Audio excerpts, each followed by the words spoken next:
नाज़रीन, जब इंसाफ ताकतवर के घर की लौंडी बन जाए तो फिर मुल्क में जो निज़ाम इंसाफ या जो अदलिया की रैंकिंग है वो लाजमी तौर पर 129 नंबर पर ही होती है। हमारा मुल्क जो है वो पहले ही इस तरह का है कि जहाँ पर जिसकी लाठी उसकी भैंस वाला हिसाब है। यहाँ पर सिर्फ़ और सिर्फ ताकतवर का कानून चलता है। आप अंदाज़ा करें कि पिछले एक साल के दौरान जो हमारी अदलिया का किरदार रहा है और उसके फ़ैसले रहे हैं वो सिर्फ़ और सिर्फ एक ताकतवर का साथ और हमारे मुल्क के आइन और कानून का मजाक उड़ाने के मुतरादिफ है। नाज़रीन, कल आप अंदाज़ा करें कि वाज़े तौर पर एक बच्ची जो कि इस वक्त मौत व हयात की कशमकश पे है, चाहे वो मुलाजमा है लेकिन वो भी एक इंसान है और एक इंसान जो है उसकी कदर व कीमत जो है अल्लाह ताला के यहाँ बहुत बड़ी है। जब आप अंदाज़ा करें कि एक इस तरह का जज, मैं उस जज को अब क्या कहूँ, जिसने ये भी नहीं सोचा कि इस बच्ची के साथ कितना बड़ा घिनौना किस्म का तशद्दुद किया गया है। और वो बच्ची, हालांकि कल से उसके बारे में ख़बरें ये हैं कि वो शायद वो बच्ची जो है वो वफ़ात पा चुकी है, लेकिन अभी तक की मेरी इत्तलात के मुताबिक बच्ची जो है वो ज़िंदा है। और उसके साथ साथ आज पूरी गवर्नमेंट मशीनरी जो है वो मुसलसल, मैंने देखा कि बहुत सारे लोग जो हैं वो बच्ची से मुलाकात के लिए सिर्फ फ़ोटो सेशन के लिए वहाँ पर जा रहे हैं। लेकिन उस जज फ़ारूक हैदर को, जो कि लाहौर हाई कोर्ट के जज हैं, शायद उनको ये शर्म भी नहीं आई कि अगर वो यही सोच लेते कि उनकी अपनी बेटी अगर उसकी जगह पर होती और उसके साथ इस तरह का सलूक हुआ होता तो क्या ये मुमकिन था कि वो उस औरत को ज़मानत देते? क्या वो औरत सिर्फ इसलिए ज़मानत की हकदार है कि वो एक जज की बीवी है? आप अंदाज़ा करें कि हम कितनी ज़्यादा पस्ती में जो है अपने आप को धकेल रहे हैं। और यही वजह है कि हमारा मुल्क जो है इस वक्त इंसाफ में सबसे आखिरी दर्जों पर है।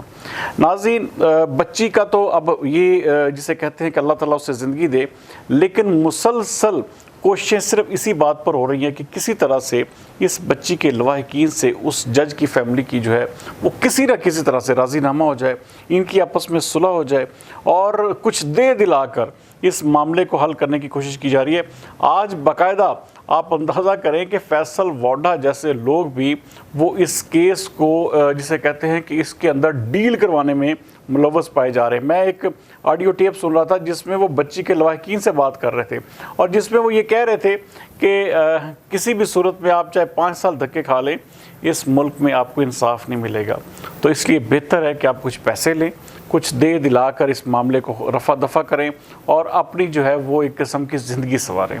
नाज़रीन, इसका मतलब है कि हमारा मुल्क में यही वजह है कि कत्ल व गारत जराइम की रेशो इसीलिए ज़्यादा है क्योंकि जो भी ताकतवर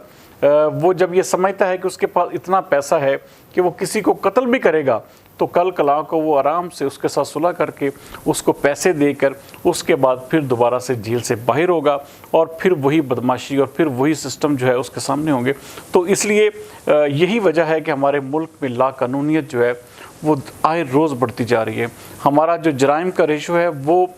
किसी भी एक जिसे कहते हैं कि हमारे जो जिस तरह के तरक्की पजीर ममालिक हैं उनमें सबसे ज़्यादा इस वक्त पाकिस्तान में है। मैं अभी एक वीडियो एक इंतहाई हॉरिबल किस्म की देख रहा था जिसमें एक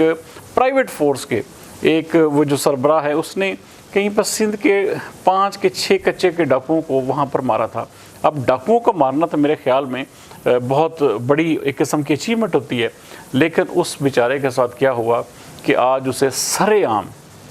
मेरे ख्याल के मुताबिक कोई तकरीबन कोई से 500 के से ज़ायद उसको गोलियां मारी गई और उस शख्स को इतनी बेदर्दी और वहशियाना तरीके से कत्ल करके उसकी वीडियो भी जो है वो सोशल मीडिया पर डाल दी गई है। और सिर्फ उसकी वजह सिर्फ ये है कि हमारे मुल्क में निज़ाम इंसाफ बिल्कुल भी ख़त्म होकर रह गया और हर एक को पता है कि चाहे जो मर्ज़ी आप ये देखिए ना, सबसे बड़ी चीज़ इस ऐसे मामलात पर सो मोटो बनता है। ऐसे मामलात पर जो है अदालतें जो है हरकत में आती हैं कि भाई ये कच्चे के डाकू या इस तरह के लोगों के ख़िलाफ़ जो है एक्शन होते हैं, इस तरह की जो है एक किस्म की एक्टिविटीज़ के ख़िलाफ़। और ये जिस तरह जज की फैमिली ने किया बच्ची के साथ, तो क्या ये माफ़ करने वाला या ज़मानत देने वाला अमल है? तो इसको मेरे ख्याल के मुताबिक नाज़रीन यहाँ पर सबसे बड़ा इशू भी यही है کہ ہمارے اندر جو ہے انسانیت بھی مر چکی ہے، اور ہم لوگ صرف اور صرف ہر چیز کو، جس کے ساتھ بھی زیادتی ہوتی ہے، آپ ریپ کیس دیکھ لیں، آپ مرڈر کے کیسز دیکھ لیں، آپ زیادتی کے کیسز دیکھ لیں، آپ ہیراسمنٹ کیسز دیکھ لیں، آپ کوئی بھی کیس دیکھیں گے، صرف اور صرف اس کا جو دی اینڈ ہوگا